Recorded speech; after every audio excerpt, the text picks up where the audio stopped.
Alphabet raised its 2026 capex guidance to as much as $205 billion, and the stock sold off after earnings. Meta is planning up to $135 billion in AI infrastructure spending this year. Its stock also struggled. Microsoft? $41 billion in a single quarter, and investors rewarded it.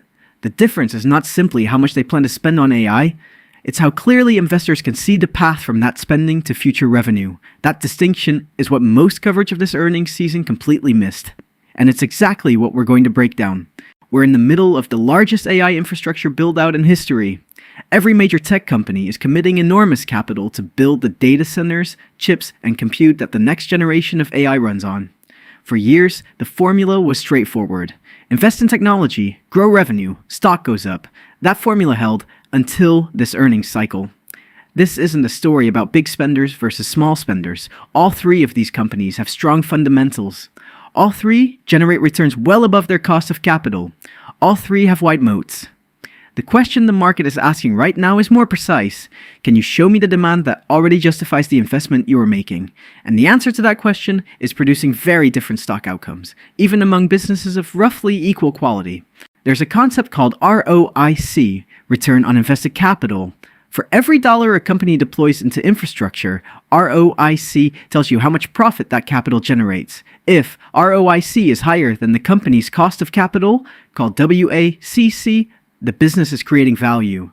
Every dollar invested earns more than it costs to raise. Here's the nuance most analysts skip.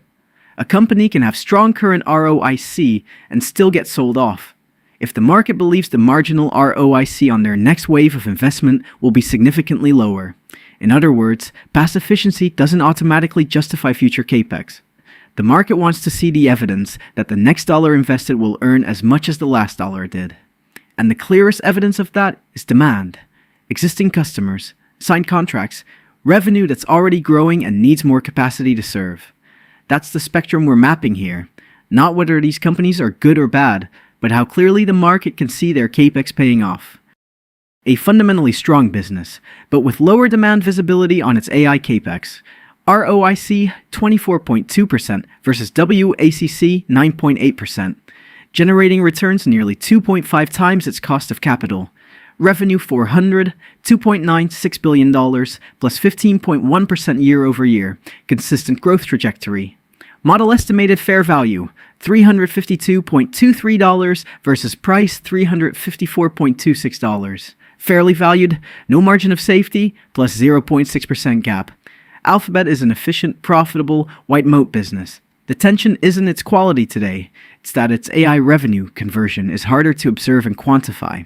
Google Cloud is growing strongly, Waymo is scaling, but the market doesn't yet have a clear quarterly revenue line it can use to validate a $200 billion capital commitment.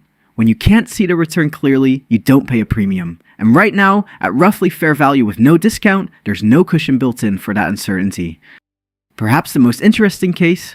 Strong fundamentals, the largest model estimated discount, the most market skepticism. Gross margin, 82.0%, revenue plus 22.2% year over year. Operationally one of the strongest in the group. Model estimated fair value $728.38 versus price $591.88, 18.7% estimated discount. Clarity score 5.3, the lowest of the three companies in this analysis. Meta is a harder case to frame simply. It's not selling cloud infrastructure the way Microsoft sells Azure, so the revenue connection from AI is less direct. The AI is improving recommendation systems, ad targeting, and making every dollar of ad revenue more efficient. That's real value creation. But it shows up gradually in margin expansion, not as a clean line labeled AI revenue. The IV engine sees a meaningful discount to estimated fair value, 18.7%, but the technical picture remains weak. Strong downtrend, RSI in bearish territory. The market is demanding stronger evidence that $135 billion in planned AI capex will generate direct, measurable returns, and at what time frame. That tension between the fundamental picture and market sentiment is worth watching carefully. Rewarded for demand that was already visible, but now worth asking, has the market fully priced in the good news? ROIC 24.9% versus WACC 8.4%. Highest of the three, backed by Azure demand growth. Net margin 36.1%, model estimated fair value $586.21 versus price $499.89, 14.7% estimated discount, smart money plus 31, bullish. Institutions and insiders actively buying Microsoft connected its capex clearly to existing demand. Azure customers with signed contracts, growing backlogs, measurable enterprise commitments. The Clarity score at 7.2, the highest of the group, reflects that investors can trace the line from infrastructure spend to revenue. That visibility is what the market rewarded. But there's a data point from today's session worth noting, and we'll come back to it in a moment. Before we draw conclusions, there's a harder question worth asking. Is Microsoft actually a better AI business than Alphabet or Meta? Or is it simply the one whose AI monetization is easiest to measure right now? Azure has a clear billing model, enterprise contracts, quarterly disclosures. Investors can see the pipeline almost in real time. The transparency is genuinely valuable. And it's why the Clarity score of 7.2 translates directly into market confidence. Alphabet's AI is embedded across Search, Cloud, YouTube, and Waymo. The eventual payback could be enormous, but it's distributed across products and timelines that are harder to track in a single earnings call. Meta's AI is improving recommendation systems and ad targeting, making every dollar of ad revenue more efficient. Real value creation, but it shows up gradually in margin expansion, not as a clean revenue line labeled AI. The market is not saying those investments are wrong. It's saying the payback is less visible, and less visible means less certainty, and less certainty means a higher discount rate applied to future cash flows. Now here's where it gets interesting.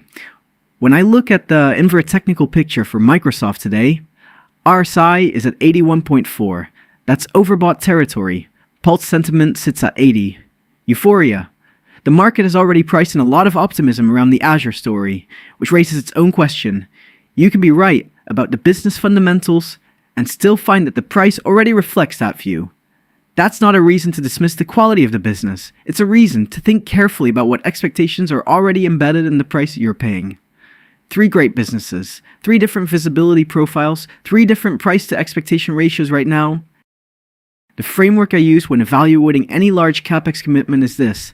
First, ROIC versus WACC.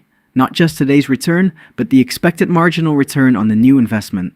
Second, revenue growth that tracks the spending. If capex is compounding faster than revenue, that gap needs an explanation. Third, demand visibility. Can you see who's already buying the capacity being built? When those 3 things align, capex becomes evidence of growth. When they don't, capex becomes a source of uncertainty. And in this market, uncertainty is expensive. What the data shows us today is that all 3 of these are quality businesses. The question isn't which one is broken. None of them are. The question is which one's capex story the market can actually see clearly enough to pay for. Right now, that answer is Microsoft, but that consensus is already visible in the price. For Alphabet and Meta, the market is waiting for the evidence. When it arrives, if it does, that's when the discount potentially closes. Invyra helps you compare valuation, moat quality, capital efficiency, and growth expectations in one place. It's currently free, no credit card required. Link in the description.